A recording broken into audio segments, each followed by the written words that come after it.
Spesifikasi dan cerita KRI Pasopati 410 kapal selam TNI AL yang kini jadi monumen di Surabaya.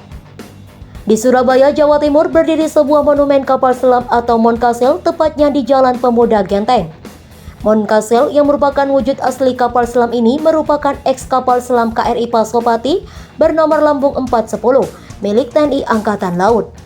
Menurut catatan harian Kompas 30 Juni 1998, pembangunan monumen yang dimulai sejak Juli 1995 tersebut penuh kendala, khususnya masalah pendanaan sejak terjadi krisis moneter. Akhirnya pada 27 Juni 1998, Moncastle Pasopati 410 diresmikan Kepala Staf Angkatan Laut Laksamana Arief Kusharyadi. Arief Kusharyadi menceritakan ada alasan atas pilihan mengapa menjadikan KRI Pasopati sebagai Moncastle. Selain karena sudah purna tugas, juga merupakan kapal selam yang paling besar, paling lengkap dan punya catatan sejarah yang panjang bagi Indonesia. Mengenal KRI Pasopati 410. KRI Pasopati memperkuat TNI AL pada 29 Januari 1962. Sejak dioperasikan hingga purna tugas pada 1994, KRI Pasopati dikendalikan 14 komandan perwira.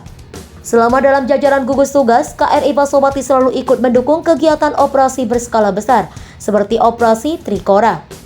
Keterlibatan Perdana Pasopati adalah ikut dalam Operasi Aligoro 28 Juli sampai 26 Agustus 1962. Kapal selam tipe SS Whiskey Class buatan Rusia pada 1952 ini memiliki panjang 76 meter dan lebar 6,30 meter. Penamaan hingga kemampuan KRI Pasopati. Kapal yang kemudian diberi nama Pasopati, nama senjata Pamungkas Arjuna, salah satu tokoh sakti Pandawa V, yang turut menjadi penentu stabilitas dan keamanan negeri Astina. Mampu melaju dengan kecepatan 17 knot di atas air dan 15 knot di bawah permukaan air. Berat penuh 1.300 ton, sedangkan berat dalam kondisi kosong 1.050 ton, dengan jarak jelajah 8.500 mil laut. Semasa jayanya, KRI Pasopati pernah menenggelamkan kapal perang musuh di pantai Irian Jaya waktu masih bernama Irian Barat. KRI Pasopati juga pernah menghancurkan kapal musuh yang berlayar ke utara dalam operasi pembebasan Irian Barat, yang pada saat itu berada dalam cengkraman Belanda. Kemampuan tempur Pasopati untuk menghajar pasukan musuh inilah salah satu yang menjadi sebab lahirnya Persetujuan New York yang kemudian mengembalikan Irian Jaya ke pangkuan RI, membawa KRI Pasopati ke Indonesia. Diberitakan Kompas 7 April 2013, Atmaji Sumarkijo dalam buku Mission Accomplished 2010 menyebutkan bahwa sebanyak 12 kapal selam jenis Whiskey Class yang dibeli dari Soviet bukan kapal selam yang baru sama sekali, tetapi reputasinya cukup baik kala itu. Soviet memang mengembangkan sejumlah tipe kapal selam, tetapi hanya tipe Whiskey Class yang dijual ke negara-negara sahabat, salah satunya ke Indonesia.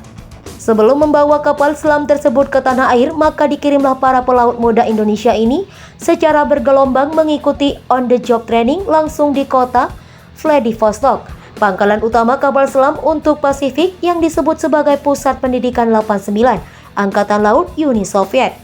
Di sanalah para pelaut muda Indonesia digembleng bagaimana mengawaki kapal selam ini. Latihan dengan kapal selam dilakukan di perairan di Vladivostok yang sangat dingin. Pengantar untuk berkomunikasi pun dilakukan dalam bahasa Rusia.